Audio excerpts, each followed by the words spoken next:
भारत समेत दुनिया के देशों पर ट्रंप टैरिफ की चुनौतियों के बीच ब्रिक्स देशों का तालमेल बढ़ गया है। ब्राजील के राष्ट्रपति लुला डी सिल्वा की आज चीन के राष्ट्रपति शी जिनपिंग से लंबी बातचीत हुई है। अब ये बातचीत हम आपको क्यों बता रहे हैं, क्योंकि ये ब्रिक्स देश आपस में चर्चा कर रहे हैं। अगर आप देखिएगा तो पिछले कुछ दिनों में ब्रिक्स के तमाम राष्ट्राध्यक्षों ने आपस में बातचीत की है। इससे पहले ब्राजील के राष्ट्रपति लुला डी सिल्वा ने प्रधानमंत्री नरेंद्र मोदी से फोन पर बात की थी। उससे पहले अगर आप देखिए तो यही ब्राजील आगे बढ़ रहा है, रशिया के साथ भी और अब चीन के साथ भी बातचीत हुई है। लगभग 1 घंटे ये दोनों राष्ट्राध्यक्षों के बीच में बात हुई है। ब्रिक्स देशों के नेता टैरिफ मनमानी के बाद से एक दूसरे के संपर्क में हैं। खासकर भारत पर ट्रंप के फैसले के बाद, ब्राजील पर ट्रंप के फैसले के बाद से बहुत तेजी आई है ब्रिक्स के आपस के रिश्तों में। 7 अगस्त से भारत पर 25% टैरिफ की नई दरें लागू हो गई हैं, जबकि 6 अगस्त को घोषित अतिरिक्त 25% मिलाकर 50% टैरिफ 27 अगस्त से लागू होगा। लेकिन 7 अगस्त की तारीख बहुत अहम है। 7 अगस्त को ब्राजील के राष्ट्रपति लुला डी सिल्वा ने प्रधानमंत्री नरेंद्र मोदी से फोन पर बातचीत की थी। उसके बाद से देखिए 7 अगस्त को ही दक्षिण अफ्रीका के राष्ट्रपति सिरिल रामाफोसा की रूस के राष्ट्रपति, रशिया के राष्ट्रपति व्लादिमीर पुतिन से बात हुई। 8 अगस्त को प्रधानमंत्री मोदी की राष्ट्रपति व्लादिमीर पुतिन से बात हुई। 8 अगस्त को ही राष्ट्रपति शी जिनपिंग की राष्ट्रपति पुतिन से बात हुई। 9 अगस्त को राष्ट्रपति लुला डी सिल्वा ने राष्ट्रपति पुतिन से बातचीत की और आज जब राष्ट्रपति लुला डी सिल्वा की राष्ट्रपति जिनपिंग से बातचीत हुई है तो दोनों नेताओं ने ट्रंप टैरिफ के मद्देनजर ग्लोबल साउथ के देशों की आत्मनिर्भरता की अहमियत पर जोर दिया है।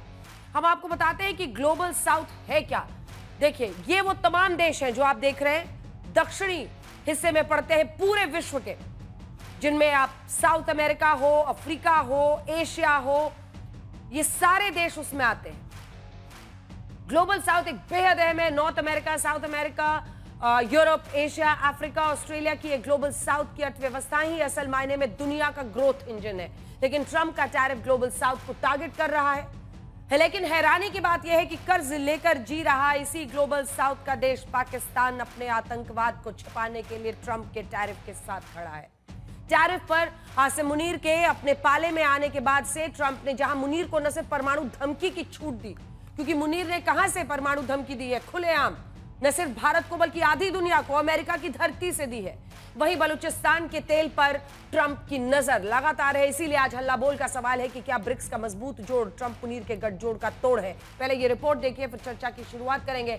गौरव भाटिया बीजेपी से होंगे, अभय दुबे कांग्रेस पार्टी से, आशुतोष हमारे साथ राजनीतिक विश्लेषक के तौर पर, और संगीत रागी राजनीतिक विश्लेषक के तौर पर जुड़ेंगे, और वारिस पठान पक्ष रखेंगे MIM का। लेकिन पहले ये रिपोर्ट।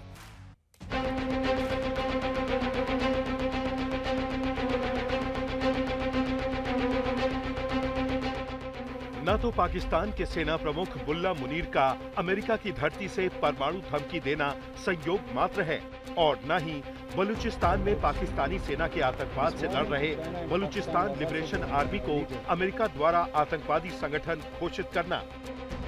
अमेरिकी राष्ट्रपति डोनाल्ड ट्रंप का ये पाकिस्तान प्रेम धारा प्रवाह बह रहा है।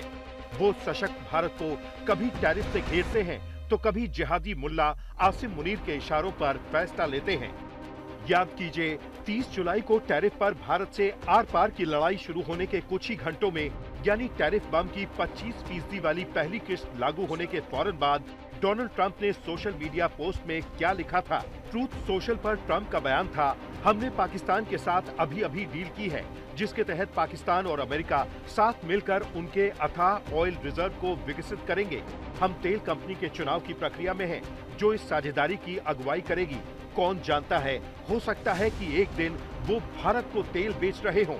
इसी के बाद जब BLA ने बलूचिस्तान के तेल भंडारों को गिरवी रखने के मंसूबे का विरोध किया तो उसे आतंकवादी संगठन का तमगा पहना दिया गया, जबकि खुद अमेरिका और यूरोप के निष्पक्ष राजनीतिक जानकार साफ मान रहे हैं कि मुनीर पर भरोसा करना दुनिया के लिए कितना खतरनाक है।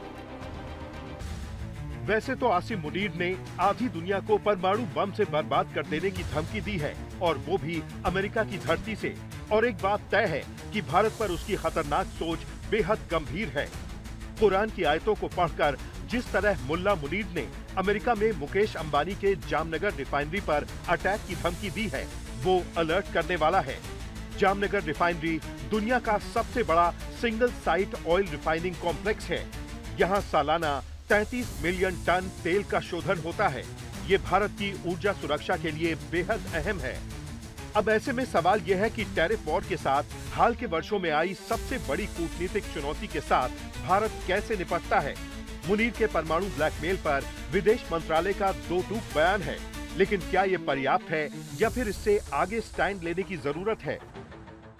मोदी गवर्नमेंट की तरफ से एक पॉलिटिकल रिस्पांस आना चाहिए। सिर्फ एमईए का स्टेटमेंट आया और साथ ही साथ हमको ये बात समझना है कि पाकिस्तान की आर्मी से और इनके डीप स्टेट से हमको हमेशा खतरा रहेगा। इसके लिए हमको अपनी जो डिफेंस बजट में जो हम लोग कम खर्चा कर रहे हैं उसको बढ़ाना पड़ेगा ताकि हम तैयार रह सकें। हमारी मीटिंग की शुरुआत के समय एक स्टेटमेंट भी हमारे मिनिस्ट्री ने इशू किए हैं कि ये बिल्कुल हम कभी भी सीरियसली नहीं ले सकेंगे।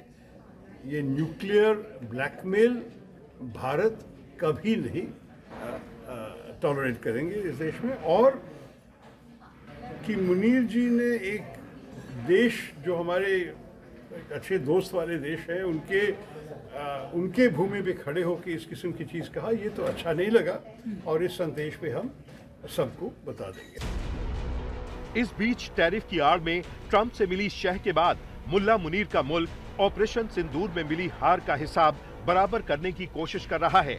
पाकिस्तान को एक तरफा फायदा पहुंचाने वाले सिंधु जल समझौते को निलंबित करना पाकिस्तान को बहुत खल रहा है। पाकिस्तान की इन चालों के बीच मुनीर ट्रंप गठजोड़ का सही तोड़ निकालना ही अब सबसे बड़ी चुनौती है।